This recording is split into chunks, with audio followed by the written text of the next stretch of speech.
Our view has been very clear that we don't want a regime change.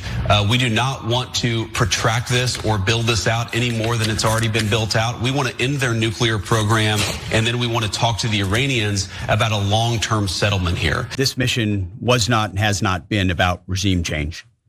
The president authorized a precision operation to neutralize the threats to our national interests posed by the Iranian nuclear program and the collective self-defense of our troops and our ally Israel.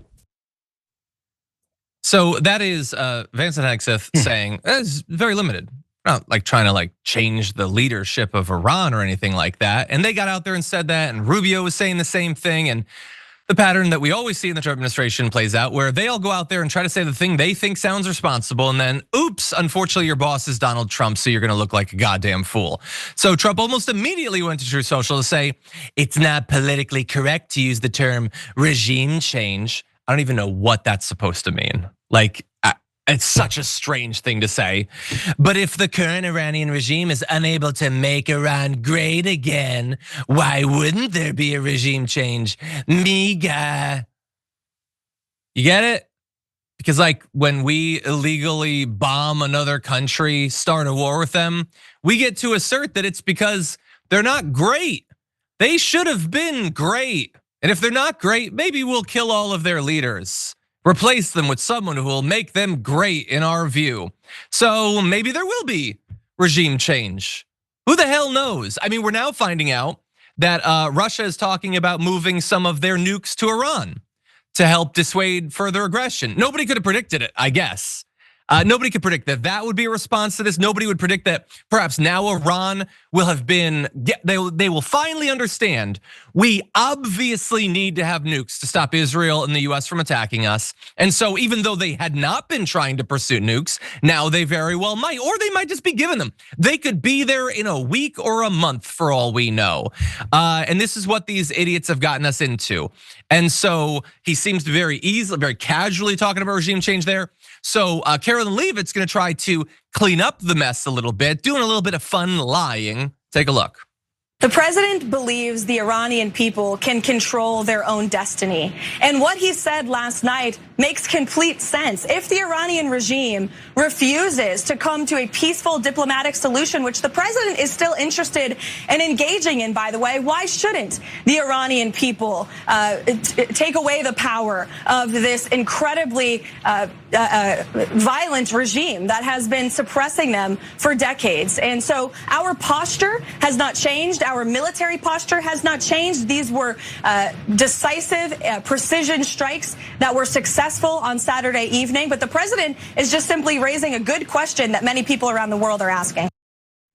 Yeah, everybody's just wondering hey, why don't we try to topple another Middle Eastern regime? Maybe this time, for once, it'll go well. That's all he's doing. Why are you getting on his back about him just live tweeting his stream of consciousness about whether we might have to take out their leadership? Sorry, they'll take out the leadership. It'll just be them. We're not gonna be pushing for it. And by the way, if you're not the Iranian leadership, let's say you're another government, why would you ever engage in diplomacy with the United States? They've already proven that you cannot trust them. You have meetings set up, their ally starts bombing you. Then he says, I'm gonna give you this amount of time to figure it out, and then he starts bombing you. You're engaging in good faith, you haven't been pursuing a bomb. Every country that can is gonna need to get nukes, obviously, because they can't trust our government. There's just no reason to at this point. And again, this is the guy who they swore would bring peace and stability.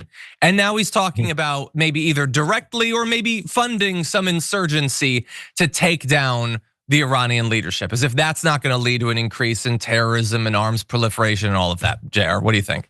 I keep asking these folks the question that I just, of course, pointed out that they have no interest in having any kind of real principles behind, but is it Iran great again or is it Israel? Doesn't matter. They're replacing America, the country you love, the one that you wrap the flag around you in every day, and it's about to be 4th of July, that you say it's the best country on earth. The one that you're supposed to focus solely on, the one that this president said he's only gonna focus solely on, to to take all of our money that's spreading all over the world to fight these needless, endless wars constantly over and over again. And now he's making Iran great again. How do you feel about your president replacing your home country with the screeching eagle to replace it with Iran, that terrorist state, that filthy place where a bunch of brown people that you don't like live? Why would he make their lives better? Who cares about them, right? Right? That's what I keep hearing. Why does he care about them? Why is he trying to make their lives better than ours? Why is he using my taxpayer dollars to pay for some other foreigner's life to get better? Hey, they got themselves in this problem by supporting the leadership in Iran. Why don't we just leave them on their own to do it? I keep hearing these things from conservatives, but for some reason, when Donald Trump says the exact opposite of everything that he's always said, for some reason, you're spineless enough to be on board. Why should anyone ever trust anything you ever have to say again? Why? And it just, in terms of the acronym, JR, you know what this sounds like to me? Make Iraq great again. It's George W. Bush. I mean, it's coming out of Trump's mouth, but he means the same thing. He's talking about the same thing. Remember when Trump pretended that he wasn't in favor of the invasion of Iraq, even though he was when it happened?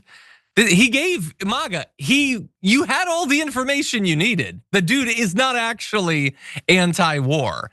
And they're still trying to twist themselves into knots to pretend that he is as he launches a war. Or some of them want to just pretend that they didn't have that position and now they're trying to pitch him as tough. Oh, you guys said that he chickens out. Well, look at that, he didn't chicken out.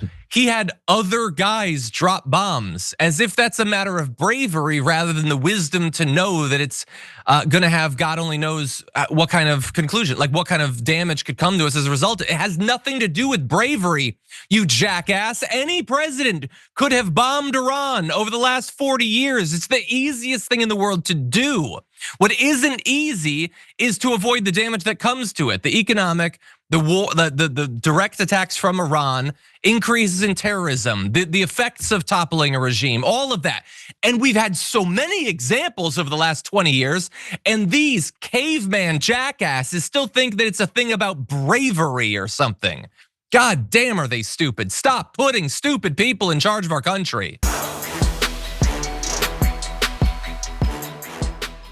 If you enjoyed that, make sure that you never miss another video by subscribing. And if you want a little more, consider hitting the join button and becoming an actual member. But you're probably wondering, why the hell would I do that, John? First off, calm down. The stakes in this are very, very low. But also, when you click the join button and you become a member, you get access to bonus content that I make every week, and it's a ton of fun.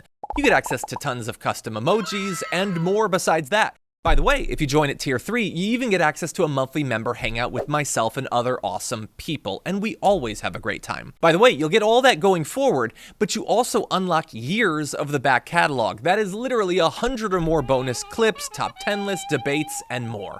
What are you waiting for? Click the join button below. Your support powers our show, and we couldn't do it without you. Or at the very least, I wouldn't really want to try. Viewers like you keep me here. So thank you in advance for joining.